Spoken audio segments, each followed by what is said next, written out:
এটা সমূহ বাণিজ্যিক বিৰতিৰ পিছত আপোনালোকক পুনৰ স্বাগতম জনাইছোঁ। আপোনালোকে চাই আছে আজিৰ পৰ্যবেক্ষণ কৈছোঁৱে যে আজিৰ পৰ্যবেক্ষণ কৰিছোঁ বৰসিং বেৰ শেহতীয়া যি কাম কাজ আৰু তেখেতক চৰকাৰে যি পুৰস্কাৰ দিলে, কনিষ্টবলৰ চাকৰি দিছে, গৃহৰক্ষী বাহিনীৰ এগৰাকী জোৱান আছিল যি লাখ লাখ টকাৰ উৎকোচ তেওঁ প্ৰত্যাখ্যান কৰিছিল, 12 কোটি টকাৰ ড্ৰাগছ ধৰাত আৰক্ষীক সহায় কৰিছিল, নিজৰ দায়িত্ব নিষ্ঠাৰে পালন কৰিছিল, কোনো ধৰণে প্ৰলোভিত হোৱা নাছিল আৰু তাৰ যি সুফল আজি তেওঁ লাভ কৰিছে, পুৰস্কাৰ লাভ কৰিছে আৰু তেওঁক লৈ এতিয়া গৌৰৱ কৰিছে প্ৰতিগৰাকী গৃহৰক্ষী বাহিনীৰ জোৱানে। কামাখ্যা দাস আমাৰ মাজত উপস্থিত আছে, সদৌ অসম প্ৰশিক্ষণপ্ৰাপ্ত গৃহৰক্ষী সন্থাৰ সভাপতি। মই আপোনাক খুব চমুকৈ আকৌ আহিম মই আপোনাৰ কাষলৈ, কিন্তু খুব চমুকৈ বৰসিঙক লৈ আপুনি কি ক'ব খুজিব? প্ৰথমে মই আমাৰ সতীৰ্থ বৰসিং বেৰ যিটো কৰ্ম কৰি তেওঁ গৃহৰক্ষীসকলৰ মাজত এটা সন্মান কঢ়িয়াই আনিলে, লগতে আমাৰ বিভাগীয় যিখিনি আমাৰ DG অফিচ বা DGP অফিচৰ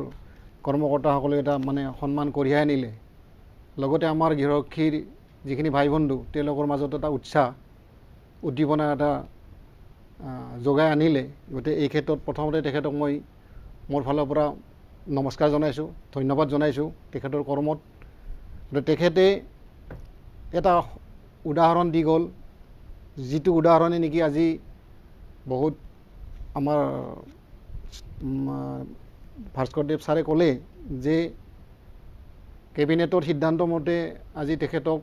অসম পুলিচ কনিষ্টবলত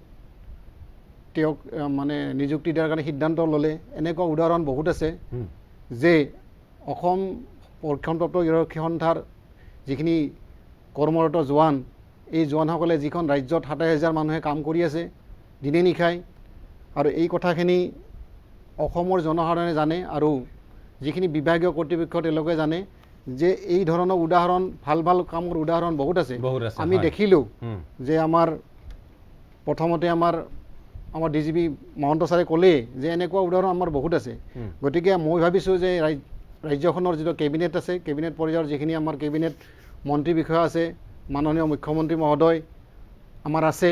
গতিকে তেওঁ গৃহ বিভাগৰ দায়িত্বত আছে। গতিকে তেখেতক মই এটাই অনুৰোধ কৰিছোঁ, এটাই আহ্বান জনাইছোঁ যে এনেকুৱা ধৰণৰ সিদ্ধান্ত যদি ল'ব পাৰে তেনেহ'লে 27,000 গৃহৰক্ষীৰ ভৱিষ্যতৰ কথা চিন্তা কৰি তেওঁলোকে আজি কৰ্ম কৰি চৰকাৰক সহায় কৰি দি, জনসাধাৰণক সহায় কৰি 27 বছৰ মানে 20 বছৰ, আল্টিমেটলি 25 বছৰ, আল্টিমেটলি 15 বছৰ কাম কৰি দিলে। কিন্তু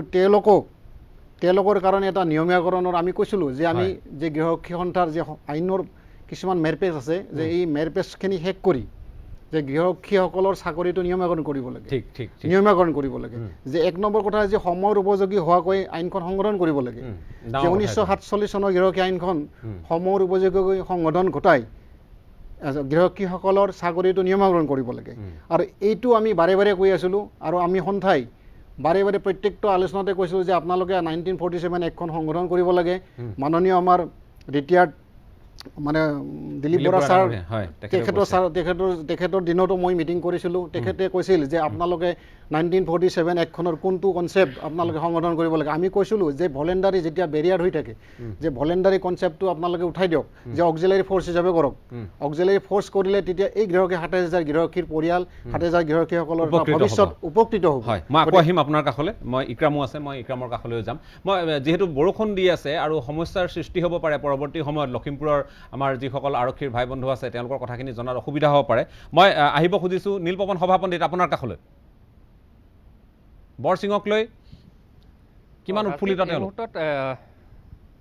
হয়, বৰসিং বেৰ যি কৰ্মনিষ্ঠা আৰু সেই কৰ্মনিষ্ঠাক লৈ এতিয়া লখিমপুৰৰ যিসকল আৰক্ষী আছে বা গৃহৰক্ষী জোৱান আছে তেওঁলোক অনুপ্ৰাণিত হৈছে আৰু তেওঁলোকে নিজৰ কৰ্তব্য নিষ্ঠা পালন কৰিবলৈ দেখুৱাবলৈ সক্ষম হৈছে। আৰু ৰাতি বহু হৈছে আৰু বৰষুণ দি আছে, কিন্তু তেওঁলোকৰ যি আজিৰ দিনটোত ক'ভিড প্ৰট'কল মানি যি কাৰফিউ আছে, কাৰফিউত তেওঁলোকৰ নিজৰ দায়িত্ব পালন কৰিছে। মই দেখুৱাই আছোঁ এইসকল আৰক্ষী জোৱান আছে, ইয়াতে খেলমাটি থানাৰ আৰক্ষী আছে আৰু গৃহৰক্ষী জোৱানসকল আছে। তেওঁলোকে প্ৰতিজন যিসকল লোকে নিশা সান্ধ্য আইনৰ কবলত তেওঁলোক ওলাই আহিছে, গতিকে তেওঁলোক ক'লৈ যাব বা কি কাৰণত ওলাই আহিছে দেখা পোৱা যায় যে সততে কিছু সংখ্যক লোকে কাৰফিউ সময়তো বাহিৰলৈ ওলাই আহে গতিকে এই সময়ছোৱাতো তেওঁলোকে কিন্তু নিজৰ কৰ্তব্য নিষ্ঠা পালন কৰিছে মই অকণমান কথা পতাৰ যত্ন কৰিম আচলতে বৰসিং বেৰ যি কৰ্তব্য নিষ্ঠা আৰু এই কৰ্তব্য নিষ্ঠাৰ প্ৰতি তেওঁলোক কেনেদৰে অনুপ্ৰাণিত হৈছে আৰু বৰসিং বেৰ যি কৃতকাৰ্যতা সেই ইতিমধ্যে অসম আৰক্ষীয়ে তেওঁক নিয়োগো কৰিছে গতিকে সেই বিষয় লৈ তেওঁলোক কেনেদৰে উৎফুল্লিত হৈছে অকণমান কথা পতাৰ যত্ন কৰিম আচলতে তেওঁলোক কেনেদৰে এতিয়াৰ পৰা গৃহৰক্ষী জোৱানসকলৰ বহুতো দাবী আছিল চৰকাৰৰ ওপৰত বহুতো তেওঁলোকৰ চাকৰিৰ নিয়মীয়াকৰণৰ দাবী আছিল গতিকে আজিৰ পৰা বা বৰসিং বেৰ যি কৰ্মনিষ্ঠা তেওঁলোক কেনেদৰে অগ্ৰগতি কৰিছে মই আপোনাৰ ওচৰলৈ আহিম আপুনিও গৃহৰক্ষী জোৱান গতিকে বৰসিং বেৰ কথা ইতিমধ্যে শুনিছে গতিকে আপোনালোক কেনেদৰে উৎফুল্লিত হৈছে সেই অনুপ্ৰাণিত হৈছে প্ৰথমতে মই বৰসিং বেৰলৈ আন্তৰিক শুভেচ্ছা জনাইছোঁ আমাৰ গৃহৰক্ষী বাহিনীৰ আপোনালোকৰে সতীৰ্থ হয় বহুত ভাল পাইছোঁ বহুত আমাৰ কৰ্ম বেছি বেতন কম তেনেকুৱা ধৰণৰ কথা আহি পৰে সদ্যহতে আৰু আৰক্ষীৰ সৈতে সমানে ডিউটি মাৰিবলগীয়া হয় তেনেকুৱা ইলেকশ্যন ডিউটি হ'লেও আমাৰ কিছুমান প্ৰব্লেম আহে পইচা কম এই কম বেতনৰ ভিতৰত আমাৰ অকণ অসুবিধা হয় গতিকে বৰসিং বেৰ যি কৰ্তব্য নিষ্ঠা সেইটো প্ৰতি কি ক'ব আপুনি তেখেতৰ যি কৰ্ম কৰিলে তাৰ বহুত ভাল লাগিলে কাৰণ ঘোচ দিয়াৰ পিছতো তেখেতে লোৱা নাই সেইটো কাৰণে ৰাইজৰ হৈ কাম কৰি গৈছে দেশৰ হৈ সেয়াই কৈছোঁ গতিকে আপুনিও নিজ কৰ্তব্য পালন কৰি গৈছে গতিকে সেইটো পালন কৰি যাব হয় মই নিষ্ঠাৰে কৰ্তব্য পালন কৰি যাম ঠিক আছে আগলৈকে আৰু আমাৰ বাহিনীও হৈ DIG ছাৰে চাব লাগিব ভৱিষ্যতে মুখ্যমন্ত্ৰী ধন্যবাদ জ্ঞাপন কৰিছোঁ আৰু একাংশ আছে আজি মই কথা পাতিম বৰসিং বেৰ কথা গম পাইছে গতিকে কি ক'ব এই মুহূৰ্তত বৰসিং বেৰ কৰ্তব্য নিষ্ঠা বৰসিং বেৰটো খুব সুন্দৰ পদক্ষেপ তেওঁ যিটো নিষ্ঠা সহকাৰে ডিউটি কৰিছে তেওঁ পালন কৰিছে খুব ভাল পদক্ষেপ কৰিছে আৰু তাতে আমাৰ আৰক্ষী সঞ্চালক প্ৰধান মহোদয় আৰু মুখ্যমন্ত্ৰী মহোদয় যিখিনি পদক্ষেপ লৈছে খুব সুন্দৰ পদক্ষেপ লৈছে আমাৰ আৰক্ষী বিভাগটো গৃহৰক্ষী বিভাগটো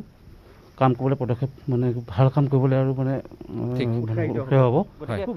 আপোনাৰ ওচৰলৈ আহিম যে বৰসিং বেৰ কথা গম পাইছে গতিকে কি ক'ব এই মুহূৰ্তত আচ্ছা আমাৰ যিখিনি কাম তেখেতে কৰ্তব্য পৰায়ণতাত যিখিনি কাম কৰি গৈছে আমি তেখেতলোকৰ কাৰণে প্ৰশাসনৰ ফালৰ পৰা আমি তেখেতক ধন্যবাদ দিছোঁ তেনেকৈ আমাৰ এটা জোৱানো লাগে অসম আৰক্ষী যিখিনি পালন কৰি আছোঁ আমি বৰষুণ ৰ'দে যিখিনি বোকা পানী আমি কাম কৰি আছোঁ উক্ত কামবিলাকত তেখেতকো আমি বহুত ধন্যবাদ দিছোঁ আৰু তেনেকৈ আমি প্ৰতিজন ব্যক্তি বা ধন্যবাদ জনাইছোঁ নীলপৱন ঋতুৰাজ বৰা এই মুহূৰ্তত আমাৰ সৈতে সংযুক্ত হৈ আছে ঋতুৰাজ বৰা মই আপোনাৰ কাষলৈ আহিছোঁ যোৰহাটৰ যিসকল আৰক্ষীৰ লোক যিসকল এতিয়াও তেওঁলোকে এই সময়লৈ তেওঁলোকে কৰ্তব্য সম্পাদন কৰি আছে বা তেওঁলোকে মাজনিশালৈ বা পুৱালৈ বহুতে বিভিন্ন ধৰণে কৰ্তব্য সম্পাদন কৰিব বৰসিং বেৰ কথাষাৰে তেওঁলোকক কিমান অনুপ্ৰাণিত কৰিছে কিমান উৎসাহিত কৰিছে হয় নিশ্চয়কৈ এতিয়া গোটেই কাৰ্বি আংলঙৰ বৰসিং বেৰ সমগ্ৰ ৰাজ্যতে তেখেতৰ নাম চৰ্চিত হৈ আছে আৰু তেখেতৰ কৰ্তব্যৰ প্ৰতি যি সততা দায়বদ্ধতা এই দায়বদ্ধতাই কিমান উৎসাহিত কৰিছে যোৰহাটৰ আৰক্ষীসকলক আমি তেওঁলোকৰ মনৰ কথা জানিবলৈ চেষ্টা কৰিম বৰসিং বেৰ এতিয়া সকলোতে চৰ্চিত এক নাম নিজৰ কৰ্তব্যৰ নিষ্ঠা আৰু দায়বদ্ধতা দেখুৱালে যাৰ বাবে তেখেতে পুৰস্কৃত হৈছে কনিষ্টবললৈ তেখেতৰ যুঁজা চলি আছে কি ক'ব সমগ্ৰ বিষয়টো মানে তেখেতে যিটো কৰিছে ভাল কৰিছে নিজৰ ডিউটি সততা আৰু নিষ্ঠাৰে কৰিছে মই বিচাৰোঁ যে আমাৰ অসম পুলিচৰ হওক বা যিখিনিও আছে চববিলাকে এনেকৈ নিষ্ঠা আৰু সততাৰ ডিউটিটো কৰে আৰু আমাৰ যিটো তেখেতৰ DGP মহোদয় ছাৰে যে তেখেতক গৃহৰক্ষী জোৱানৰ বা কনিষ্টবলৰ নিযুক্তি দিছে সেইটো কাৰণে হয়তো চাগে আমি নিশ্চয় সুখী হৈছোঁ লগতে আৰু বাকীবোৰে গৃহৰক্ষী জোৱানে নিজে নিষ্ঠাৰ সততাৰ ডিউটি কৰি যেন এনেকৈ যাতে DGP মহোদয়ৰ পৰা এনেকৈ বঁটাবিলাক বা এনেকৈ পুৰস্কৃত কৰিব পাৰে সেইবিলাক যে লয় সেইটো কাৰণে তেখেতসকলে নিজৰ উচিত হোৱাটো বিচাৰিছোঁ নিশ্চয়কৈ তেখেতে যি কৰ্তব্যৰ প্ৰতি সততা দায়বদ্ধতা এই দায়বদ্ধতাৰ প্ৰতি অকণমান যদি আগলৈ হওক সততা আৰু দায়বদ্ধতাৰ প্ৰতি সকলোৱে আচলতে আনন্দিত হোৱা দেখিবলৈ পোৱা গৈছে মই অকণমান আগলৈ হওক গম পাইছে নিশ্চয়কৈ কাৰ্বি আংলঙৰ তেখেতৰ গৃহৰক্ষী জোৱান তেখেতক এতিয়া 1 লাখ টকা পুৰস্কাৰ প্ৰদান কৰা হৈছে তাৰ উপৰিও তেখেতক কনিষ্টবললৈ পদোন্নতি কৰা হৈছে সমগ্ৰ বিষয়টো আপোনালোকে কেনেধৰণে চাইছে আমি বহুত সুখী তেখেতে যে ইমানখিনি যে কৰিছে আৰু মানে ড্ৰাগছখিনি যে ধৰিব পাৰিলে তেখেতৰ যেনে আমি সেইলৈ অত্যন্ত সুখী অনুভৱ কৰিছোঁ তাৰপিছত লগতে চাকৰিটো দিছে বুলি গম পাইছোঁ সেইটোলৈ আমি বহুত সুখী হৈছোঁ এনেধৰণে আচলতে তেখেতৰ যি দায়বদ্ধতা কৰ্তব্যৰ হয়। প্ৰতি সততা নিষ্ঠা দেখুৱালে তাক ঠিক। লৈ পেলাই যোৰহাটৰ আৰক্ষীসকলেও এনেধৰণে মনৰ ভাৱ প্ৰকাশ কৰিলে হয় ধন্যবাদ ঋতুৰাজ ধন্যবাদ জ্ঞাপন কৰিছোঁ আপোনাক আকৌ যিহেতু সহযোগিতা আগবঢ়োৱাৰ কাৰণে আৰু বিশেষকৈ এটা কথা উল্লেখ কৰিবই লাগিব আমি কিয় এই লোকসকলক আজি সামৰি লৈছোঁ এই কথাখিনিও আমি অকণমান ব্যাখ্যা কৰিব খোজোঁ চমুকৈ কথাটো হৈছে যে আমি নেতিবাচক খবৰ মই বাৰম্বাৰ এই কথাখিনি ক'ব খুজিম আপোনালোকে জানে যে SI যেতিয়া কেলেংকাৰী হৈছিল সেই সময়ত কোন কোন ধৰা পৰিছিল এগৰাকী SP এগৰাকী প্ৰাক্তন DIG এইসকল গ্ৰেপ্তাৰ হৈছিল আজিও তেওঁলোক কাৰাগাৰত তেওঁলোক কাৰাবন্দী হৈ আছে আমি একে সময়তে এই কথা উল্লেখ কৰিব লাগিব সিদিনা যি খুনৰ চোৰাং বেহা তাত কোন জড়িত হৈছিল এগৰাকী উপপৰিদৰ্শক বদ্ৰী এই নামটো সকলোৰে মুখে মুখে তেওঁৰ লগত আছে তেওঁ গৃহৰক্ষী একাংশ জোৱানৰ নামত তেওঁলোকক ব্যৱহাৰ কৰিছিলে তেওঁলোকৰ একাউণ্টত 30 লাখ টকা পৰ্যন্ত ভৰাই ৰাখি লেনদেন কৰিছিলে এইসকল লোকৰ যি দুৰৱস্থা তাৰ সুযোগ গ্ৰহণ কৰিছিলে এই কথাখিনি স্পষ্টকৈ আমি উল্লেখ কৰিবই লাগিব নতুবা তেওঁলোকো প্ৰলোভিত হ'ব পাৰে সেই কথাও আমি অস্বীকাৰ কৰিব নোৱাৰোঁ কিন্তু এই গোটেই নেতিবাচক খবৰবোৰৰ মাজত আৰক্ষী বাহিনীটোক উৎসাহিত কৰিব পৰাকৈ ৰাজ্য চৰকাৰে হওক বা আৰক্ষী সঞ্চালক প্ৰধানগৰাকীয়ে হওক বৰসিং বেৰ ক্ষেত্ৰত যিটো পদক্ষেপ গ্ৰহণ কৰিলে সেইটো চৌদিশে প্ৰশংসিত হৈছে একে সময়তে বৰসিং বে তেওঁৰ নিজৰ কামৰ কাৰণে নিজৰ যি ভূমিকা ড্ৰাগছ ধৰাৰ ক্ষেত্ৰত যিখিনি ভূমিকা সেইখিনি অতি নিষ্ঠাৰে অতি সততাৰে পালন কৰাৰ কাৰণে উৎকোচক নচ্ছাত কৰাৰ কাৰণে তেওঁ এই সন্মান এই মৰ্যাদা তেওঁ এক প্ৰকাৰ আজুৰি আনিবলৈ সক্ষম হৈছে এই কথাখিনি ক'বই লাগিব আমি তাৰ লগে লগে ২৭,০০০ প্ৰশিক্ষণপ্ৰাপ্ত গৃহৰক্ষী জোৱান তেওঁলোক উৎফুল্লিত হৈছে বৰসিঙক লৈ তাত কোনো সন্দেহ নাই কিন্তু তেওঁলোকেও এতিয়া ভাবিছে যে তেওঁলোক যিহেতু প্ৰশিক্ষণপ্ৰাপ্ত তেওঁলোকে একেধৰণে তেওঁলোকৰ অন্যতম সতীৰ্থ বৰসিং বে সততাৰে কাম কৰিছে তেওঁলোকৰ মাজত সততাৰে কাম কৰি পুৰস্কৃত হোৱা বহু এনেধৰণৰ প্ৰশিক্ষণপ্ৰাপ্ত গৃহৰক্ষী জোৱান আছে তেওঁলোকৰ ভৱিষ্যতৰ কি হ'ব ইক্ৰাম মই আপোনাৰ কাষলৈ আহিছোঁ কি ক'ব খুজিব সমগ্ৰ আপোনালোকৰ সৈতে আপোনালোকৰ এগৰাকী সতীৰ্থই আজি সন্মান আজুৰি আনিছে তেওঁ তাৰ কাৰণে দাবীদাৰ হৈছে তেওঁ সন্মান যচা হৈছে উপযুক্তভাৱে মৰ্যাদা দিয়া হৈছে চাকৰি দিয়া হৈছে তেওঁৰ প্ৰতি আপোনালোকৰ অভিনন্দন আছে সেইটো কথা গম পাইছোঁ কিন্তু গোটেই বিষয়টোত আপোনালোকেও নিশ্চয় বিচাৰিব যে চৰকাৰে আপোনালোকক লৈও আপোনালোকেও যে সততাৰে কাম কৰে নিষ্ঠাৰে কৰিবলৈ আপোনালোক সক্ষম এই কথাখিনি চৰকাৰক কি ধৰণে আবেদন জনাব খুজিব আজি ND24 নিউজৰ জৰিয়তে মই সদৌ অসম প্ৰশিক্ষণপ্ৰাপ্ত গৃহৰক্ষী সন্থাৰ তৰফৰ পৰা বৰসিং বেক আন্তৰিক অভিনন্দন জনাইছোঁ লগতে বৰসিং বেক যি ড্ৰাগছ ধৰা অভিযানত যি তেখেতক মোটা অংকৰ 500 টকীয়াৰ নোট খোজ দিলে তেখেতে নলাই যে অস্বীকাৰ কৰি তেখেতে OC মহোদয়ক জনালে সেইটোৰ কাৰণে সন্থাৰ তৰফৰ পৰা তেখেতক বহুত বহুত ধন্যবাদ জ্ঞাপন কৰিছোঁ কিয়নো আজি বৰসিং বে যিটো কৰি দেখুৱালে সেইটো আজি ২৭,০০০ আমাৰ গৃহৰক্ষীৰ কাৰণে আজি এটা ভাল খবৰ কাৰণ ২৭,০০০ গৃহৰক্ষীয়ে আজি উৎসাহিত পাইছে যে আমাৰ সতীৰ্থই এনেদৰে কাম কৰিছে যিটো কাম অসম আৰক্ষীয়ে কৰিব পৰা নাই সেইটো কাম এজন সাধাৰণ গৃহৰক্ষীয়ে ৯,০০০ টকা পোৱা এজন গৃহৰক্ষীয়ে কৰি দেখুৱাইছে আৰু মাত্ৰ দিনত ৩০০ টকা পায় যি ৩০০ আজিৰ দিনত চাবলৈ গ'লে আজিৰ দিনত এজন হাজিৰা কৰা মানুহে ৫০০ টকা পায় এজন মিস্ত্ৰীয়ে যদি কাম কৰে মিস্ত্ৰী কৰা মানুহে ৮০০ বা ১,০০০ টকা পায় কিন্তু দুখৰ বিষয় গৃহৰক্ষীৰ জনে মাত্ৰ ৩০০ টকা পায় আৰু সেই ৩০০ টকাৰে তেওঁ দিনটোত খাব লাগিব আৰু থকাৰ ব্যৱস্থাও সেই ৩০০ টকাৰে কৰিব লাগিব সেইটো কাৰণ মই অসম চৰকাৰক মাননীয় মুখ্যমন্ত্ৰী মহোদয়ক অনুৰোধ জনাইছোঁ আৰু তেখেতক মই হাত জোৰ কৰি কৈছোঁ যে গৃহৰক্ষীৰ জনৰ যিটো জ্বলন্ত সমস্যা অতি সোনকালে দূৰ কৰাৰ কাৰণে অনুৰোধ জনাইছোঁ আৰু DGP মহোদয়কো গৃহৰক্ষী সন্থাৰ তৰফৰ পৰাই আন্তৰিক অভিনন্দন জনাইছোঁ যে বৰসিং বেক যিটো উপহাৰ দি আজি ২৭,০০০ গৃহৰক্ষীক উৎসাহ কৰিলে তেখেতকো মই ধন্যবাদ জনাইছোঁ ইয়াৰ লগতে DGP মহোদয়ক এটা কথা আমি সন্থাৰ তৰফৰ পৰা অনুৰোধ কৰিছোঁ আজি কেইদিনমান আগতে SP সকলৰ লগত যিখন মিটিঙত বৈঠক হৈছিল কিন্তু তেখেতে যিখিনি পুলিচৰ মানুহ আছে তেখেতে বহুত প্ৰশংসা কৰিলে কিন্তু আমাৰ দুখ লাগিছে তেখেতে সিদিনাই আমাৰ গৃহৰক্ষীৰ জনৰ বিষয়ে এটা শব্দও নকলে কাৰণ ইমান কষ্ট কৰি দিনে ৰাতিয়ে যিসকল গৃহৰক্ষীয়ে ঘৰ বাদ দি নিজৰ কৰ্তব্য পালন কৰি আছে সেইসকল গৃহৰক্ষীৰ বিষয়ে একাহাৰো নকলে আজি আপুনি চাওক যে গৃহৰক্ষীৰ জোৱান যদি নাথাকে থানা এখন নচলে আজি ট্ৰাফিক পইণ্ট যদি যিবিলাক ট্ৰাফিক পইণ্ট আছে ট্ৰাফিক পইণ্টত যদি গৃহৰক্ষীৰ জোৱান নাথাকে গোটেই অসমখন গোটেই গুৱাহাটী মহানগৰ ধৰি আদি কৰি গোটেই জাম হৈ যায় আজি ৰোড লাইন খোলা কৰিব লগা হ'লে গৃহৰক্ষীৰ জোৱানক লাগে আজি ৰান্ধনী থানা এখনত যদি ৰান্ধনী পোষ্টত আজি গৃহৰক্ষীৰ জোৱানবিলাক আছে আৰু যিসকল আজি হোম ডিপাৰ্টমেণ্টত যি 100 জনৰ ওপৰত গৃহৰক্ষীৰ জোৱান আছে তেখেতসকলে যদি এদিন যদি বা দুদিন যদি ডিউটিত নাযায় তেতিয়াহ'লে হোম ডিপাৰ্টমেণ্টটো নচলা হৈ অৱস্থা হৈ যায় আজি কমিশ্যনাৰ বিভাগটো যদি গৃহৰক্ষীৰ জোৱান নাযায় তে কমিশ্যনাৰ অফিচৰ বিভাগবিলাক নচলা হৈ যায় কিয়নো আপোনাক মই ক'ব বিচাৰিছোঁ যে কম্পিউটাৰৰ পৰাই আদি কৰি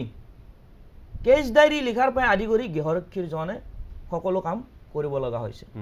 কাৰণ কিয়নো অসম পুলিচ গতিকে সকলো দিশৰ পৰা সক্ষম আজিৰ তাৰিখত সক্ষম আমি সন্ধাৰ পৰাই ক'ব বিচাৰিছোঁ যে সকলো দিশত গৃহৰক্ষীৰ জোৱান আগবাঢ়ি আছে মূলধন তাৰ লগত মূলধনটো লাগিব সততা আৰু একাগ্ৰতা আৰু নিষ্ঠা হয় যিটো উদাহৰণ আমি বৰসিং বে দেখুৱালে আপোনালোকেও সেই একে বাটেৰে বাট বুলিব আমি জানো আমাৰ বিশ্বাস আছে অসম আৰক্ষীৰ যিসকল লোকে অতি আন্তৰিকতাৰে অতি নিষ্ঠা সহকাৰে কাম কৰিছে তেওঁলোককো আমি আজিৰ তাৰিখত তেওঁলোকক যথেষ্ট কৃতজ্ঞতা আমি জ্ঞাপন কৰিছোঁ তেওঁলোকৰ বাবে আমি শান্তিত থাকিব পাৰিছোঁ বহু ঠাইত আৰক্ষীৰ যিহেতু আমি জানো জনসংখ্যা অনুপাতে আমাৰ আৰক্ষীৰ সংখ্যা একেবাৰে কম চিভিল আৰক্ষীৰ সংখ্যা একেবাৰে কম কালি ডিজিপি মহোদয়ে কথাখিনি উল্লেখ কৰিছে মই আকৌ আহিম আপোনালোকৰ কাষলৈ কিন্তু আকৌ এবাৰ আমি দিলাইলৈ যাব খুজিছোঁ কৃষ্ণ শইকীয়া আপোনাৰ কাষলৈ আহিছোঁ তেওঁ সতীৰ্থসকল আৰু লগতে বৰসিং বেৰ যি তাত বিষয়া আছে বৰসিং বেৰ যিগৰাকী তেওঁ যিখন থানাত তেওঁ কৰ্তব্যৰত আছিল সেই তাৰ বিষয়াসকল আছে সতীৰ্থসকল আছে 4 গৰাকীকৈ তেওঁৰ সতীৰ্থই সেইদিনা অভিযান চলাইছিল তাৰ লগতে আছিল কনিষ্টেবলসকল গতিকে কি ক'ব তেওঁলোকে কি ক'ব খোজে বৰসিঙক লৈ আৰু এই তেওঁৰ যি কৃতিত্ব তাক লৈ কি ক'ব খোজে হয় বৰসিং বে সম্প্ৰতি সমগ্ৰ অসমতে চৰ্চা লাভ কৰিছে কিন্তু বৰসিং বে সেই সময়ত তালাচী দিলাই গেটত চলাই আছিল আৰু দিলাই গেটত 7জনকৈ জোৱান সেই সময়ত তালাচীত আছিলে গতিকে তাৰ ভিতৰত 4 গৰাকী গৃহৰক্ষী জোৱান আছিলে আৰু 3 গৰাকীকৈ কনিষ্টেবল আছে মোৰ লগত সেই আটাইকেইজন লোক উপস্থিত আছে এয়া হৈছে দিলাই গেটৰ পৰিৱেশ মই দেখুৱাইছিলোঁ মই প্ৰথমতে আপোনাৰ ওচৰলৈ যাবলৈ বিচাৰিম যিহেতু দিলাই গেটত আপোনালোকে সেই সময়ত তালাচী চলাই আছিলে বৰসিং বে যিখন গাড়ীত উঠিছিলে সেইখন ড্ৰাগছ উদ্ধাৰ কৰা হৈছিলে কেনেধৰণৰ সঁহাৰি আছিলে আপোনালোকে কেনেধৰণৰ প্ৰত্যাহ্বান পায় সেই দিলাই গেটত যি সময়ত অভিযান চলাই থাকে আপোনালোকে হয় নমস্কাৰ মই অনন্ত দাস মোৰ লগতে গাৰ্ডৰ বৰসিং বে যিজন আছিলে আৰু আমি দুজনেই উঠিছিলোঁ সেইখন গাড়ীত আৰু মই তেওঁক ইঞ্জিনত চাবলৈ দিছিলোঁ আৰু মই বেক চাইডে গৈ বেক চাইডৰ পৰা গোটেই তালাচী লৈছিলোঁ আৰু ইঞ্জিনত চেক কৰি তেওঁ এইখিনি বস্তু পাইছিলে তাৰপিছত অ' চি ছাৰক অৱগত কৰিছিলে তাৰপিছত গৈ পেলাই গোটেই হেৰি কেনেকুৱা লাগিছিল সেই সময়ত যি সময়ত আপোনালোকে ড্ৰাগছখিনি পাইছিল বা বৰসিং বে সেইখিনি উদ্ধাৰ কৰিছিল ভাল লাগিছে ডিউটি কৰি পেলাই মানে কষ্টৰ কিবা এটা ফল পোৱা নিচিনা লাগিছে মই আপোনাৰ ওচৰলৈ আহিছোঁ আপোনাৰ নামটো কি আছিলে জানিব বিচাৰিছোঁ নমস্কাৰ মোৰ নাম UBC মুকিবুৰ ৰহমান সেই সময়ত আপুনিও তালাচীত আছিলোঁ বৰ্তমান তাতে আছিলোঁ আমাৰ 7জন গ্ৰুপ তাতে গেটতে চেকিং এইটো সদায় তাত চেকিং হয়ে আৰু আজি বৰসিং বেক কনিষ্টেবল পদলৈ পদোন্নতি কৰা হৈছে আপুনি গৃহৰক্ষী জোৱান নে কনিষ্টেবল মই কনিষ্টেবল কেনেকুৱা লাগিছে তেখেতো আজি আপোনালোকৰ শাৰীলৈ ভাল লাগিছে এইটো বহুত হেৰি কাৰণে ভাল লাগিছে এতিয়া শুনিও ভাল লাগিছে ডিজিপি ছাৰে তেখেতক এইটো গিফ্ট দিছে তেখেতক ভাল লাগিছে মই আপোনাৰ ওচৰলৈ আহিছোঁ আপোনাৰ প্ৰথমে নামটো জানিব বিচাৰিম UBC পুলক শৰ্মা কওক মই তলত আছিলোঁ তলৰ ছাইডত তেওঁলোকক 2জনৰ ওপৰত গৈছিলে চেকিং কৰিবলৈ আমি তলৰ ছাইডত 2জন আছিলোঁ মই আৰু মিথুন মজুমদাৰ বুলি আমি তলৰ বেক চাইড ফ্ল'ৰটো চাই আছিলোঁ বেক চাইডৰ আৰু তেওঁ আছিলে ফ্ৰণ্ট চাইডত আকৌ আপোনাৰ ওচৰলৈ আহিছে আপোনাৰ নামটো নমস্কাৰ মোৰ নাম উৎপল মজুমদাৰ কেনেকুৱা লাগিছে এতিয়া যিহেতু আপোনালোকৰ এগৰাকী কৰ্মৰত গৃহৰক্ষী জোৱানক কনিষ্টেবল পদলৈ পদোন্নতি কৰা হৈছে আজি বহুত ভালে লাগিছে এইটো হেৰি কৰি আপুনি গৃহৰক্ষী জোৱান নে গৃহৰক্ষী জোৱান ভৱিষ্যতে কেনেকুৱা আশা কৰে আপুনি যিহেতু আপোনাৰ এজন লগৰীয়া আছিলে আজি কনিষ্টেবল নিযুক্তি হৈছে গতিকে কেনেকুৱা লাগিছে আপোনাৰ ভৱিষ্যতে কেনেকুৱা কাম কৰিব বিচাৰে আমিতো এতিয়া মানে চেষ্টা কৰি আছোঁ চেষ্টা কৰিব লাগিব আকৌ এইটো হেৰি মই আপোনাৰ ওচৰলৈ আহিছোঁ, আপোনাৰ নামটো ক'ব। নমস্কাৰ, মোৰ নাম মিথুন মজুমদাৰ। কেনেকুৱা লাগিছে এতিয়া যিহেতু বৰসিং বেক কনিষ্টবলত নিযুক্তি দিয়া হৈছে, কেনেকুৱা লাগিছে? বহুত ভাল লাগিছে এইটো। আপোনাৰ নামটো ক'ব। নমস্কাৰ, মই সমীৰণ মজুমদাৰ। সেই সময়ত আপুনিও তালাচী অভিযানত আছিলে? আছিলে। সেই সময়ত যি সময়ত আপোনালোকে ড্ৰাগছখিনি উদ্ধাৰ কৰিছিলে, বৰসিং বে বা আপোনালোকৰ 7জনীয়া টীমটোৰ মাজত কেনেকুৱা অনুভৱ হৈছিলে? এনেকুৱা মানে আমি সিহঁতে গাড়ী ৰখাবলৈ সিহঁতে দুজনো আমাৰ ইউবি আছিলে, এজন আমাৰ গাৰ্ডত এজন, সিহঁতে ভিতৰত সোমাইছে, আমি ছাইডত চেকিং কৰি আছিলোঁ বেগত। এইটোৱে ভাবোঁ মানে আমি আমাৰো মানে যাতে চৰকাৰে কিবা এটা কিবা যদি দিয়ে হৈ দিলে আমিও মানে ভাল পাওঁ। মোৰ লগত দিলাই থানাৰ আৰক্ষী বিষয়া আছে, মই তেখেতকো আহিবলৈ অনুৰোধ জনাইছোঁ। মই আপোনাৰ ওচৰলৈ আহিছোঁ যিহেতু আপোনাৰ এগৰাকী থানাৰ অন্তৰ্গত এগৰাকী গৃহৰক্ষী জোৱান বৰসিং বে আজি কনিষ্টবলত নিযুক্তি দিয়া হৈছে, বা কি ক'ব এই ক্ষেত্ৰত, কেনেকুৱা লাগিছে? ভাল লাগিছে। গতিকে আপোনালোকে দেখিছেই যে আপোনালোকে এটা নাকা চেকিং এটা টীম আছিলে, গোটেই সকলোৱে ভালকৈ চেকিং কৰিছে, আৰু মই নিজে অত্যন্ত সুখী যে আজি আমাৰ যিটো ধৰি লওক কেডিট সকলোকে স্বীকৃতি দিছে, আৰু মই যথেষ্ট ভাল লাগিছে। সকলোৱে আমাৰ ভাল ধৰণে চেকিং কৰে, আমাৰ ষ্টাফটো যথেষ্ট প্ৰফেচনেল আৰু সকলোৱে ভাল। দিলাই গেটত যথেষ্ট প্ৰত্যাহ্বানো আছে, এই প্ৰত্যাহ্বান নেওচি আপোনালোকৰ টীমটোৱে এনেধৰণৰ কাম কৰি আছে, গতিকে কি ক'ব গোটেই টীমটো, থানাখনৰ যিমান কৰ্মচাৰী আছিলে, কি ক'ব? হয়, তেওঁলোকে কষ্ট কৰে। আজি ইতিমধ্যে কোৱা হৈছে যে আমাৰ মাননীয় DGP মহোদয়ে কৈছে যে এখন আমাৰ যিহেতু 7-8খনকৈ কেতিয়াবা একেলগতে গাড়ী আহি যায়, তেনেকুৱা অৱস্থাত আমাৰ কি হয়, 6জনীয়া টীম থাকিলে দুজনকৈ ভাগ হৈ উঠে, তেনেকৈ ধৰণে প্ৰত্যেকখন গাড়ী চেক কৰে, তাৰপৰা দুজনে ঠিক আছে বুলি কোৱাত যাবলৈ দিয়ে, তাৰপৰা নেক্সট দুজন তেওঁলোকক সকলোকে খুব ভাল ধৰণে ট্ৰেইনিং দিয়া আছে, গাড়ী ক'ত আনিব পাৰে, বস্তু কেনেকৈ লুকুৱাব পাৰে, সেইখিনি সম্পূৰ্ণৰূপে তেওঁলোকক ট্ৰেইনিং দিয়া আছে, সেইকাৰণে তেওঁলোকে খুব ধুনীয়াকৈ চাব পাৰে। নিশ্চয়কৈ এয়া আছিলে দিলাই থানাৰ পৰিৱেশ। দিলাই বৰসিং বে যি আজি কনিষ্টবল পদলৈ ধন্যবাদ জনাইছোঁ কৃষ্ণ, ধন্যবাদ জ্ঞাপন কৰিছোঁ। আৰু বৰসিঙৰ সতীৰ্থসকলকো আমি দেখিলোঁ, তেওঁলোকো এই মুহূৰ্তত ধন্যবাদৰ পাত্ৰ। তেওঁলোকে খুব সুন্দৰভাৱে, কাৰণ এই অঞ্চলটো যথেষ্ট স্পৰ্শকাতৰ, এই অঞ্চলৰ মাজেৰে যিহেতু আমি সকলোৱে জানো যে ম্যানমাৰৰ পৰা মণিপুৰৰ পৰা নাগালেণ্ডৰ পৰা যদি পাৰ হ'বলৈ হয় ডিমাপুৰৰ পৰা খটখটি, বোকাজান, দিলাই, আনহাতেদি ৰঙাজান ইত্যাদি অঞ্চল হৈ আহে, কিন্তু এই অঞ্চলটো যথেষ্ট স্পৰ্শকাতৰ। পথ যোগাযোগ ব্যৱস্থাটো ভাল হৈছে, গতিকে এই পথটো বাছি লয়, গতিকে এওঁলোকৰ ইয়াত তীক্ষ্ণ দৃষ্টি লাগিবই, তাত কোনো সন্দেহ নাই। গতিকে আমি কথা পাতিলোঁ এওঁলোকৰ সৈতে। মই যিহেতু গোটেই বিষয়টো আমি আলোচনা কৰি আছোঁ যে এওঁলোকৰ হ'ব কি, তাৰ লগতে অকণমান সময়ৰ কাৰণে যদি আমি বৰসিং বেৰ পত্নীৰ প্ৰতিক্ৰিয়াটো দেখুৱাওঁ, যদি সম্ভৱ হয় অকণমান সময়ৰ কাৰণে, সময় বেছি নাই, অকণমান সময়ৰ কাৰণে। কি ক'ব আপোনাৰ হাজবেণ্ড ইমান এটা ভাল কাম কৰিছে? মই বহুত ভাল লাগিছে। ভাল লাগিছে। গাঁৱৰ মানুহে কি কয়? গাঁৱৰ মানুহ কৈছে চব ভাল লাগিছে বুলি কৈ আছে। গাঁৱৰ পৰিয়ালকেইটাও চব ভাল লাগিছে, ফূৰ্তি লাগিছে বুলি কৈছে। ইতিমধ্যে দেখা গৈছে DGP ছাৰে আৰু কাৰ্বি আংলং কাউন্সিলৰ পৰা 1 লাখ টকাকৈ অনুদান তেওঁক আগবঢ়োৱা হৈছিল, পুৰস্কাৰ আগবঢ়োৱা হৈছিল। এই সন্দৰ্ভত আপুনি কি ক'ব, মানে কেনেকুৱা লাগিছে? মই কিবা DGP ছাৰত কিবা ধন্যবাদ খুজিছোঁ, আৰু কিবা অট'নমাছ কাউন্সিলতো ধন্যবাদ জনাইছোঁ। ঠিক আছে, ধন্যবাদ। মই তেখেতৰ অকণমান প্ৰতিক্ৰিয়াটো দেখুৱালোঁ। ভাস্কৰদেৱ কোঁৱৰ, সময় বেছি নাপাম, তৎসত্ত্বেও আপোনালোক এই গোটেই বিষয়টোৰ সন্দৰ্ভত আপুনি অৱগত এগৰাকী ব্যক্তি হিচাপে আপুনি প্ৰথমেই যথেষ্টখিনি কথা কৈছে। এই মুহূৰ্তত আমি কিন্তু 27,000 প্ৰশিক্ষণপ্ৰাপ্তৰ যিসকল গৃহৰক্ষী জোৱান, তেওঁলোকৰ সততাৰ ওপৰত আস্থা দেখুৱাব লাগিব, আৰু যিসকল যোগ্য এই 27,000ৰ মাজত, আকৌ কৈছোঁ সকলোৱেই যে সকলোকে সামৰি ল'ব পাৰিব সেইটো সম্ভৱ নহয়, যিটো দিলীপ বৰা ডাঙৰীয়াও কৈছে। গতিকে 27,000ৰ মাজৰ পৰা যিসকল প্ৰশিক্ষণপ্ৰাপ্ত, যিসকল অভিজ্ঞ বা যিসকল যোগ্য, আটাইতকৈ ডাঙৰ শব্দটো আমি ইয়াত উল্লেখ কৰিবই লাগিব, সেয়া হ'ল যোগ্যতা অনুসৰি এওঁলোকক ক'ৰবাত মকৰল কৰিব পাৰি নেকি, বা লগতে আমি এটা কথা উল্লেখ কৰিব লাগিব যে যি প্ৰচলিত যি আইন দীৰ্ঘদিন 1947 চনৰ আইন সংশোধন কৰি হ'লেও ক'ৰবাত আমি পদক্ষেপ ল'ব পাৰোঁ নেকি, কেবিনেটে এই বিষয়বোৰ ভাবিব লাগিব নিশ্চয় অনাগত সময়ৰ কাৰণে। চাওক, প্ৰথমতে হ'ল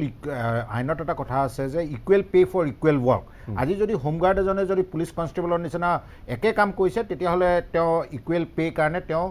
যোগ্যতা আছে। দ্বিতীয় কথাটো হ'ল কি, সুপ্ৰিম কোৰ্টে উমা দেৱী কেছত কৈছে যে 10 বছৰতকৈ অধিক যিসকল লোকে ৰেগুলাৰাইজ নোহোৱাকৈ কাম কৰি আছে, যাৰ এটা নিযুক্তি প্ৰক্ৰিয়া নহ'লেও ওৱান টাইম ছেটেলমেণ্ট হিচাপে তেওঁলোকক ৰেগুলাৰাইজেশ্যন কৰিবলৈ দিছে। বা অসমতো দেখা গৈছে যে বিভিন্ন সময়ত work charge employ, master roll worker, তেওঁলোককো 1994ৰ আগত যিসকলে কৰ্মৰত আছিল তেওঁলোকক চাকৰি নিয়মীয়কৰণ কৰিছে। যিবিলাক 10 বছৰ পৰ্যন্ত কাম কৰি আছিল তেওঁলোকক পেঞ্চন দিছে। মই ভাবোঁ যে আইনখন যদি গৃহৰক্ষী আইনখন যদি সংশোধন কৰিব লাগে এইটো কৰিব পাৰে কিন্তু যদি কেবিনেটে যদি আজি যিটো প্ৰেচিডেণ্ট ছেট কৰিছে যে আইনত কৰিব নোৱাৰা কাম এটাও কেবিনেটে কৰি যদি দেখুৱাইছে যে এইটো ৰেগুলাৰাইজেশ্যন কৰিব পাৰে তাৰমানে কেবিনেটৰ পাৱাৰ আছে বুলি আমি ধৰি ল'ব লাগিব আৰু এটা কথা মোৰ দৃষ্টিগোচৰ হৈছে যে ঠিক আছে আজি বেৰসিং বেগ তেওঁ ভাল কাম এটা কৰিছে তেওঁক পুৰস্কাৰ দিছে কিন্তু মোৰ এটা দৃষ্টিগোচৰ হৈছে যে ডিজিপি ডাঙৰীয়াই তেওঁক যেতিয়া পেকেটত দিছে যদি 1 লাখ টকাটো তেওঁক কেছত দিছে সেইটো ভুল কাম কৰিছে এইটো আচলতে কিন্তু যদি কেছত দিছে এইটো মানে মই এইটো ভুল কাম কৰিছে কাৰণ পেকেটত কি দিছে মই দেখা নাই কিন্তু চেক দিছে আমি 50,000 টকা এখন চেক দিছে বুলি আমি গম পাওঁ বাকি 50,000 কেছত দিছে নে চেকেই দিছে হেতু অবগত যদি দিছে কেছত যিমানতে এমাউণ্ট নহওক এইবিলাক আচলতে চেকত দিব লাগে কাৰণ গিফ্টে হওক ৰিৱাৰ্ডে হওক এইবিলাকতো চৰকাৰে আকৌ তাৰ ওপৰত এটা টেক্স এটা পায় সেইটো এটা বেলেগ এটা হেৰি মই এইটো লৈ পেলাই আজি ডাইলিউট কৰিব বিচৰা নাই তেওঁ যিটো ভাল কাম কৰিছে মোৰ কথাটো হ'ল কি যে আইন সংশোধন হৈ থাকিব আইনৰ বেৰিয়াৰ থকাৰ সত্ত্বেও যদি আজি কেবিনেটে এজনক কৰিব পাৰে আজি যিসকলে তাতে আছে আমি আজি এই কম সময়ৰ ভিতৰতে তেওঁলোকক কি ধৰণে কি স্কিমৰ আণ্ডাৰত আনি পেলাই কৰিব সেইটো ইয়াতে আলোচনা কৰি মই ক'বলৈ নোৱাৰোঁ কিন্তু এটা কথা স্পষ্ট যে তেওঁলোকৰ ইণ্টিগ্ৰিটি আৰু অনেষ্টিৰ ওপৰত বহুতৰ হোমগাৰ্ডৰ যিবিলাক কাম কৰি আছে যেনেকৈ আজি তেওঁলোকৰ কিছুমান হয়তো বেয়া লোক থাকিব পাৰে কিন্তু কেইজনমান বেয়া লোকৰ কাৰণে যিবিলাক জেনুইন কেছেছ আছে সেইবিলাকৰ যেনেকৈ আজি তেওঁৰ ক্ষেত্ৰত ৰেগুলাৰাইজেশ্যন কৰিছে বাকীসকলকো ৰেগুলাৰাইজেশ্যনৰ বেনিফিট দিব লাগে আজি ভাবিছোঁ একেখন থানাতে এজনক ৰেগুলাৰাইজেশ্যন কৰিছে বাকীকেইজনক দিয়া নাই তেওঁলোকৰ মনৰ অৱস্থাটোও চাওক আজি হয়তো এজনে তেওঁলোকক ভাল কাম কৰি বা সেইটো টাইমত তেওঁ সেইটো ৰাইট প্লেচত ৰাইট মমেণ্টত ৰাইট টাইমত থাকিলে কাৰণে আৰু তেওঁৰ অনেষ্টি আৰু ইণ্টিগ্ৰিটিটো দেখুৱালে কাৰণে তেওঁক ৰিৱাৰ্ড কৰিলে কিন্তু একেটা টিমৰ 4জন হোমগাৰ্ড থাকি গ'ল তেওঁলোকৰ মনৰ অৱস্থাটো চাওক তেওঁলোকৰ ফেমিলিটো চাওক আমি অকল এজনৰ ওপৰত ফোকাছ কৰিলে নহ'ব এইটো গুড যে এজনে তেওঁ ভাল কাম কৰি দেখুৱাইছে বাকী এই যে 27,000 ভিতৰত আজি যিবিলাকে আজি দীৰ্ঘদিন কাম কৰি আছে যাৰ প্ৰতি তেওঁলোকেও কৈছে যে তেওঁলোকৰ প্ৰতি সদায় মাহিমাকৰ এটা দৃষ্টি যিটো বিভিন্ন অসম চৰকাৰ যিসকল পাৱাৰ কৰি আহিছে আছিল এইটো শেষ কৰিব লাগে আৰু তেওঁলোকক এটা ওৱান টাইম সেটেলমেণ্ট ভৱিষ্যতলৈ কি হ'ব সেইটো পিছৰ কথা এজ এ ওৱান টাইম সেটেলমেণ্ট এখন সাময়িকভাৱে অন্তত তেওঁলোকৰ যিটো তেওঁলোকৰ প্ৰাপ্য তেওঁলোকৰ যিখিনি মাননি 300 টকা নচলে এই কথাও সঁচা যে অন্তত বাকী কথাবোৰ যদি আমি পিছলৈ পৰ্যায়ক্ৰমেও যদি আলোচনা হৈ থাকে বা কেবিনেটে এই কথাখিনি বিচাৰ কৰিব কেনেধৰণে পাৰে কিন্তু মাননিটো অন্তত যদি বৃদ্ধি কৰিব পাৰে টকাত আপুনি দিয়া মানে আপুনি এজন মানুহক তেওঁক কৰাপশ্যন কৰিবলৈ ফ'ৰ্চ কৰা নিচিনা কাৰণ পুলিচৰ চাকৰি এই মাননিৰ মাজত প্ৰত্যাখ্যান কৰি দেখুৱাই দিলে এইটো এটা এক্সেপশ্যন হ'ব পাৰে কিন্তু তাতে বহুত ধৰণৰ এনেকুৱা ধৰণৰ অপৰচুনিটি থাকে য'ত আপোনাৰ ব্ৰাইব মানি পাব পাৰে আপোনাক মানুহে ঘোচ দিব পাৰে সহজভাৱে দিব পাৰে সেইবিলাক হয়তো দৃষ্টিগোচৰ হোৱা নাই সেই গতিকে 300 টকা দি পেলাই আপুনি মানুহ এজনক তেওঁক ঘোচ খাবলৈও এক প্ৰকাৰে কিন্তু এনকাৰেজ কৰা হয় সেই গতিকে তেওঁ যিটো জেনুইনলি তেওঁৰ কামৰ কাৰণে এজন কনষ্টেবলে যিটো কাম কৰিছে ৰেগুলাৰ কনষ্টেবলে যিটো কাম কৰিছে তেওঁলোকে কৈছে যে আমি কেছ ডায়েৰী পৰ্যন্ত লিখোঁ আইনগতভাৱে কেছ ডায়েৰীখন এজন হোমগাৰ্ডে লিখা কাম কৰে নহয় আচৰিত আজি যে কৈছে যে হোমগাৰ্ড এজনে কেছ ডায়েৰী লিখে তাৰমানে ক্ৰিমিনেল ইনভেষ্টিগেশ্যন প্ৰক্ৰিয়াটো অসম পুলিচক ক'ত গৈছে আপুনি তাতে অনুভৱ কৰক সেই গতিকে যদি একেধৰণৰ কাম কনষ্টেবলে কৈছে মই বাৰে বাৰে কৈ আছোঁ তেওঁলোকৰ এণ্টাইটেল যে তেওঁলোকে ৰেগুলাৰ পে স্কেল পেঞ্চনৰ পৰা আৰম্ভ কৰি সকলোখিনি সুবিধা পাব লাগে তেওঁলোকে পাব লাগে ঠিক আছে মই সময় যিহেতু একেবাৰেই কম মই সামৰিব লাগিব কিন্তু সামৰাৰ আগতে মই দিলীপ বৰা ডাঙৰীয়া আপোনাৰ কাষলৈ আহিছোঁ খুব চমুকৈ আপুনি শেষত কি ক'ব খুজিব মই ভাস্কৰ দেৱ শৰ্মাই যিখিনি কথা কৈছে সেইখিনিৰ লগত মই একমত আছোঁ আৰু আচল কথাবিলাক আচলতে আমি কোনোদিনেই গুৰুত্ব দিয়া নাই আমি সেই স্পৰেডিকেলি কিবা এটা একশ্যন লৈছোঁ কোনোবা এটাই বিশেষ ধৰণে এটা ভাল কাম কৰাৰ কাৰণে আমি ৰিৱাৰ্ড দিছোঁ কোনোবাই বেয়া কাম কৰাৰ কাৰণে এটা পানিছমেণ্ট দিছোঁ কিন্তু তেওঁলোকৰ যিবিলাক আচল সমস্যা সেই সমস্যাবিলাক সমাধান কৰাৰ ক্ষেত্ৰত কিন্তু আমি চৰকাৰেই হওক বা আমাৰ ডিপাৰ্টমেণ্টেই হওক আমি সেইমতে কাম কৰিব পৰা নাই আগতেও পৰা হোৱা নাছিলে এতিয়াও পৰা হোৱা নাই কিন্তু এইটো খুব ভাল কথা হৈছে যে বিষয়টো আলোচনা হৈছে এই বিষয়ত আৰু আলোচনা হ'ব লাগে আৰু যিমান সোনকালে পৰা যায় এই যিসকল হোমগাৰ্ডে 10 বছৰ বা তাতকৈ অধিক সময় ছাৰ্ভিচ দিছে তেওঁলোকক ৰেগুলাৰাইজ কৰাৰ ব্যৱস্থা এটা কৰিব লাগে অক্সিলাৰী ফ'ৰ্চ হিচাপে কৰিব লাগিব যিহেতু কনষ্টেবুলাৰীৰ কাৰণে পুলিচৰ কাৰণে এটা বেলেগ এক এখন আছে সেই একখন সাৰপাছ কৰি গৈ পেলাই আপুনি সকলোবিলাক হোমগাৰ্ডক তাত এপইণ্টমেণ্ট দিব নোৱাৰে গতিকে এটা অক্সিলাৰী ফ'ৰ্চ হিচাপে তাক স্বীকৃতি দি হোমগাৰ্ডসকলৰ 10 বছৰৰ ওপৰত যিসকল কৰিছে যিহেতু এটা সুপ্ৰিম কোৰ্টৰ ভাৰ্ডিক্টটো আছে গতিকে এই এনেকুৱা এটা ব্যৱস্থা অসম চৰকাৰে ল'লে ভাল হয়। আৰু মই যেতিয়া আছিলোঁ তেতিয়াও মই সৰ্বাধিনায়ক থাকোঁতে আমি 450 টকাকৈ বিচাৰিছিলোঁ, এইটো 2014ৰে কথা, 450 টকা বিচাৰিছিলোঁ আমি যিসকল আৰ্মড হোমগাৰ্ড থাকে তেওঁলোকৰ কাৰণে, আৰু বাকীসকলৰ কাৰণে 400 টকা। সেইখিনি টকা দিবলৈ চৰকাৰে নোৱাৰিলে। যিটো মিনিমাম ৱেজ আজিকালি 500 টকা হ'ল, সেই মিনিমাম ৱেজো হোমগাৰ্ডক দিয়া হোৱা নাই। গতিকে হোমগাৰ্ডসকলক আচলতে they are most exploited segment of the government employees. মই এমপ্লয়িজ বুলিয়েই কৈছোঁ, কাৰণ এইটো এটা সুবিধা লৈ থকা হৈছে তেওঁলোকক কেজুৱেল কৰি ৰাখি পেলাই। তেওঁলোকৰ 12 ঘণ্টা পৰ্যন্ত, কেতিয়াবা 14 ঘণ্টা পৰ্যন্ত ছাৰ্ভিচ লোৱা হয়, কিন্তু তেওঁলোকক কম্পেনচেট কৰা হোৱা নাই, তেওঁলোকক কোনো ধৰণৰ ৰেচন দিয়া হোৱা নাই, তেওঁলোকক কোনো ধৰণৰ কাপোৰৰ ব্যৱস্থা কৰি দিয়া হোৱা নাই, তেওঁলোকক কোনো গ্ৰেচুইটি বা তেনেকুৱাকৈ পাবৰ কাৰণে ব্যৱস্থা কৰা হোৱা নাই। পেঞ্চনৰ কথাটো মই বাদেই দিছোঁ, আকৌ গ্ৰেচুইটি এটাও দিয়াৰ ব্যৱস্থা কৰা হোৱা নাই। নহয়, গতিকে এইখিনি কথা আপোনালোকে ঠিক আছে বুলি এৰি যাব নোৱাৰে। এটা কথা আপোনালোকে সদায় এই মুহূৰ্তৰ যিটো কথা সেইটোত বেছি গুৰুত্ব দিয়ে, কিন্তু যিটো কথা মানুহৰ জীৱনক ইনফ্লুৱেঞ্চ কৰে, এজনৰ মানুহৰ 40 বছৰীয়া চাকৰি কাল বা 35 বছৰীয়া চাকৰি কালক ইনফ্লুৱেঞ্চ কৰে, এটা পৰিয়ালৰ ভৱিষ্যত নিৰ্ভৰ কৰে, সেইবিলাক কথা আপোনালোকেও গুৰুত্ব নিদিয়ে। আমি গুৰুত্ব দিছোঁ কাৰণে বিষয়টোৰ মাজলৈ আহিছোঁ বুলি মই ভাবোঁ। সেইকাৰণে মই সন্থাৰ দুগৰাকী ব্যক্তি সেইকাৰণে মাতিছোঁ। মই আপোনাৰ কথাত সহমতহে পোষণ কৰিছোঁ, ঠিক আছে? অৰ্থাৎ এইটো নহয় যে আপোনাক মই শেষ কৰিবলৈ কৈছোঁ। ক'বলৈও আপোনালোকে সুবিধা দিব লাগে। নাই দিছোঁ, সেইখিনি দিছোঁ। আৰু সেইকাৰণেই মই আপোনাক আজি আমন্ত্ৰণ জনোৱাৰ কাৰণ সেইটোৱে, ভাস্কৰ দেৱ কোঁৱৰ তেওঁকো আমন্ত্ৰণ জনোৱাৰ কাৰণ সেইটোৱে। আৰু এওঁলোকে বহু কথা বহলাই, সেইকাৰণে নাই অকল কথাই নহয়, আপোনালোকে এইখিনি প্ৰজেক্ট কৰি পেলাই ইয়াৰ পিছতো এইখিনি প্ৰজেক্ট কৰি পেলাই আপোনালোকে মিডিয়াৰ থ্ৰুদি যদি আপোনালোকে এটা কেম্পেইন কৰে, তেনেহ'লে মই ভাবোঁ যে যিখিনি মানুহ ডিপ্ৰাইভড হৈছে তেওঁলোকে এইখিনি সুবিধা পাবলৈ সমৰ্থ হ'ব। মই ধন্যবাদ জনাইছোঁ আপোনাক। মিডিয়াৰ ৰোল ইজ ভেৰি চিগনিফিকেণ্ট, যথেষ্ট গুৰুত্বপূৰ্ণ। আৰু সেইকাৰণে আলোচিত হৈছে বিষয়টো, আলোচনাৰ মাজলৈ আনিছোঁ। বিভিন্ন ধৰণৰ বিষয়বস্তু থকাৰ মাজতো সময় যিহেতু কম, উপায় নাই, কিন্তু আমি হয় ইক্ৰামে কিবা ক'ব খুজিছে। চাওক, আজি মই এটা কথাই ক'ব বিচাৰিছোঁ যে আজি আমাক গৃহৰক্ষী বুলি ক'লে বহু মানুহে ভাবে চৰকাৰী চাকৰি কৰা বুলি, কিন্তু দুখৰ বিষয় গৃহৰক্ষীৰ জোৱানে চৰকাৰী কোনো ধৰণৰ আঁচনি নাপায়। ৰেচন কাৰ্ডক ধৰি বা চৰকাৰী আয়ৰ ঘৰক ধৰি, কৃষি লোনক ধৰি কোনো ধৰণৰ আঁচনি নাপায়। আৰু মই মাননীয় মুখ্যমন্ত্ৰী মহোদয় আৰু DGP মহোদয়ক এটাই অনুৰোধ কৰোঁ আজি, যে যি 1 লাখ চাকৰি ল'ব, তাৰ ভিতৰত 70,000 গৃহৰক্ষীৰ জনক এই 1 লাখত নিযুক্তি দিব লাগে। যিকোনো প্ৰজেক্ট হওক, 27,000ৰ পৰা অন্ততঃ গৰিষ্ঠ সংখ্যকে যাতে সুবিধাটো পায়, যিখিনি ইয়েজ আছে, যিখিনি কৰিব পাৰে তেখেতসকলক দিব লাগে। আৰু নতুনকৈ তেখেতসকলে যাতে পদো খালী নহয় বা নিবনুৱাবিলাকো আহিব পৰাকৈ, যে নতুনকৈ গৃহৰক্ষীৰ জনক আকৌ যিখিনি গৃহৰক্ষীৰ জন আহি যায়, নেক্সট সেইখিনি গৃহৰক্ষীক নতুনকৈ ট্ৰেইনিং দিয়া, সেইটো ব্যৱস্থা অনুৰোধ কৰোঁ। ঠিক আছে। মই কামাখ্যা দাস, শেষত কি ক'ব? চাওক, যে প্ৰথমতে মই মাননীয় মুখ্যমন্ত্ৰী মহোদয়ক মই এটাই অনুৰোধ কৰিছোঁ যে তেখেতে যিহেতু গৃহ বিভাগৰ দায়িত্বত আছে, আৰু তেখেতে গৃহ বিভাগৰ দায়িত্বত থকা সময়ছোৱাত তেখেতে এই 27,000 গৃহৰক্ষীৰ চাকৰি জীৱনৰ যি অসুবিধা আছে, এই অসুবিধাসমূহ দূৰ কৰিব বুলি মই তেখেতক আহ্বান জনাইছোঁ। মাননীয় আৰু লগতে তেখেতৰ যিখিনি কেবিনেট পৰ্যায়ৰ মানে মন্ত্ৰী মহোদয় আছে, তেওঁলোকে যাতে এই বিষয়টো এটাতে সীমাবদ্ধ নাথাকি, যে আমি আজি আমাৰ সতীৰ্থ বেৰ ডাঙৰীয়া যিখিনি কাম কৰি দেখুৱালে, সেইটোত এটা অসমত যিটো চৰ্চিত হৈ আছে, এই এনেকুৱা ধৰণৰ চৰ্চিত যাতে 27,000 গৃহৰক্ষীৰ কাৰণে এটা চৰ্চাৰ বিষয় হয়। আপোনালোকে এছেছ কৰক যে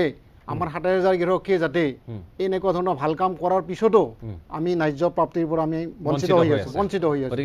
গতিকে এইখিনি আমি চৰকাৰৰ প্ৰতি আহ্বান থাকিল, আৰু আপোনালোকৰ প্ৰতিও আমাৰ এটা বিনম্ৰ অনুৰোধ থাকিল যে আপোনালোকৰ থ্ৰুদি বা আপোনালোকৰ জৰিয়তে চৰকাৰৰ দৃষ্টিগোচৰ হওক, জনসাধাৰণৰ দৃষ্টিগোচৰ হওক। মই নিজৰ ব্যক্তিগত হিচাপে ভাল লাগিছে এটা বিশেষ কাৰণত, সেয়া হ'ল আপোনালোক দুজন মানুহে যিমান ক'লে তাতকৈ বেছি আপোনালোকৰ হকে ভাস্কৰ দেৱ কোঁৱৰে ক'লে, আপোনালোকৰ হকে প্ৰাক্তন যিগৰাকী সঞ্চালক তেখেতে ক'লে, আৰু আমি সেইকাৰণে আজি যথেষ্ট ভাল লাগিছে। আমি কৈছোঁৱে যে বৰছিং বে এটা বাট হওক, বৰছিং বে এটা আৰম্ভণি হওক। বৰছিং বেক আজি মৰ্যাদা দিছে, সন্মান দিছে, সকলোৱে তেওঁৰ নাম লৈছে, কাৰণ তাৰ আঁৰত কেইবাটাও কথা আছে। কিন্তু বৰছিং বেৰ যিখিনি ব্যক্তিগত সমস্যা, এগৰাকী গৃহৰক্ষী হিচাপে আপোনালোকৰ 27,000 গৃহৰক্ষী জোৱানৰ দৰে বৰছিং বেৰ যিখিনি ব্যক্তিগত সমস্যা আজিৰ পৰা লাঘৱ হ'ব, কিন্তু বাকী এই 26,999গৰাকীৰ কি হ'ব, এই কথাখিনি চৰকাৰে ভাবিব লাগিব। সেইকাৰণে আজি বৰছিং বেৰ কাহিনীৰে আমি এটা উপমা হিচাপে লৈ, এটা উদাহৰণ হিচাপে লৈ আপোনালোকক আমন্ত্ৰণ জনালোঁ। ভাস্কৰদেৱ কোঁৱৰক আমন্ত্ৰণ জনালোঁ। দিলীপ বৰা ডাঙৰীয়া বিষয়টোৰ ক্ষেত্ৰত অভিজ্ঞ, তেখেতকো আমি আমন্ত্ৰণ জনালোঁ। আৰু লগতে বৰসিঙক লৈ সতীৰ্থসকলে কি কয়, তেওঁৰ নিজা উপলব্ধি কি, সেইখিনিও দেখুৱালোঁ। গতিকে চৰকাৰ সকলোৰে মাই বাপ বুলি কোৱা হয়, অভিভাৱক চৰকাৰ। চৰকাৰে এই ২৭,০০০ মানুহক বাদ দি বেলেগ চিন্তা নিশ্চয় কৰিব নোৱাৰে।